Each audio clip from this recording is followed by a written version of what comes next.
Bienvenidos al podcast La Colombia que se transformó, Voces del siglo XX. Bienvenidos y bienvenidas a este recorrido sonoro por la historia de Colombia del siglo XX. Soy un ciudadano que, como muchos, ha intentado comprender cómo llegamos a ser el país que somos hoy. Entre guerras, reformas y esperanzas, este siglo nos dejó grandes lecciones que aún resuenan. En el primer punto hablaremos de la revolución en marcha y moderna del Estado.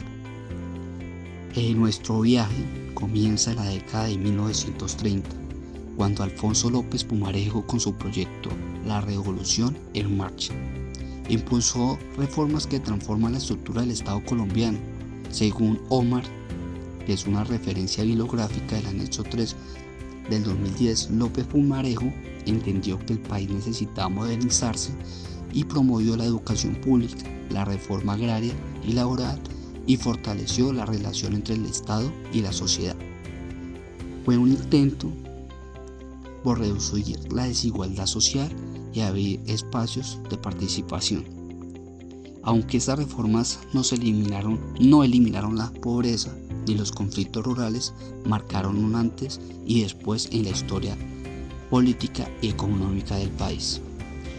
En el segundo punto hablaremos de clientelismo y cultura política.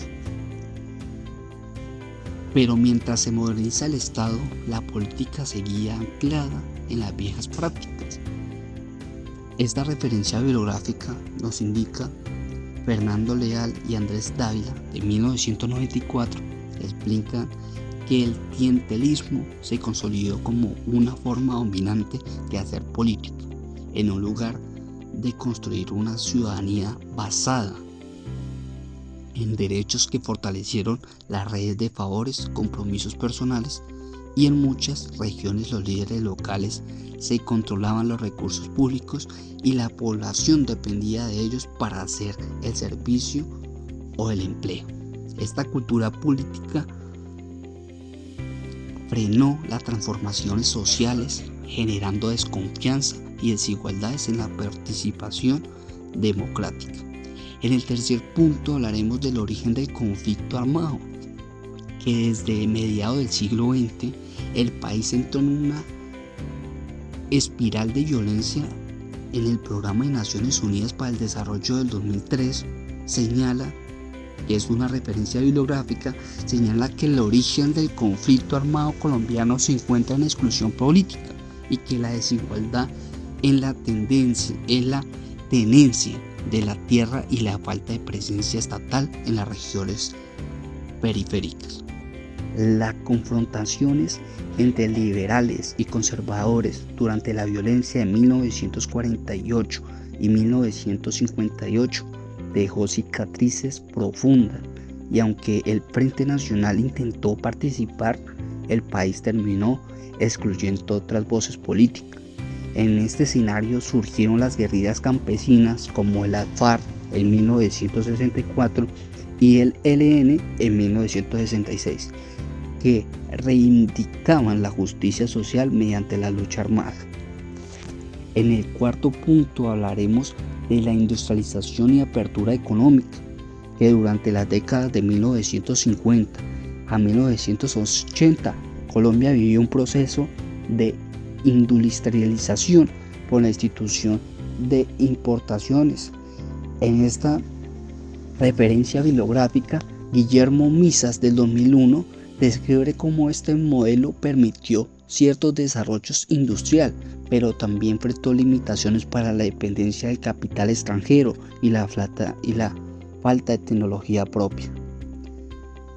A su vez, España y Sánchez 2010, que es una referencia importante bibliográfica, muestra que el café fue clave para la economía nacional, generando divisas y empleos, y aunque las desigualdades regionales persistieron, las zonas cafeteras prosperaron mientras otras regiones permanecieron marginadas. Con la apertura económica de los años 90 y muchas industrias nacionales no resistieron la competencia internacional, generando desempleos y precarias. En el quinto punto, la Constitución de 1991, que fue una nueva esperanza tras décadas de conflicto que son narcotráficos, crisis sociales. Surgió un nuevo pacto político. En la entrevista realizada por Un Punto Crítico en la UNE Televisión del 2021, el jurista Rodrigo Umprimini recuerda que en la Constitución de 1991 significó una renovación democrática. Se reconocieron los derechos humanos, la diversidad cultural, la participación ciudadana y la descentralización. Sin embargo, como advierte Umprimini, los desafíos de la implementación y la persistencia de la violencia demostraron que la transformación jurídica no es suficiente sin la voluntad social. Como conclusión de este podcast, como reflexión, en el siglo XX colombiano nos dejó heridas, pero también esperanza. Las reformas, los conflictos y los esfuerzos de paz nos recuerdan que las historias no es solo un relato del pasado, sino una guía para construir un futuro más justo. Hoy, cuando echamos los ecos del siglo, comprendemos que la modernización no basta sin inclusión, y que la paz no se impone sin justicia, y que la democracia requiere la memoria de participación y verdad. Gracias por su atención prestada. Mi nombre es John Heiber Díaz, soy estudiante de Ciencias Políticas de la UNAD y espero que les haya gustado este podcast. Hasta luego, bye bye.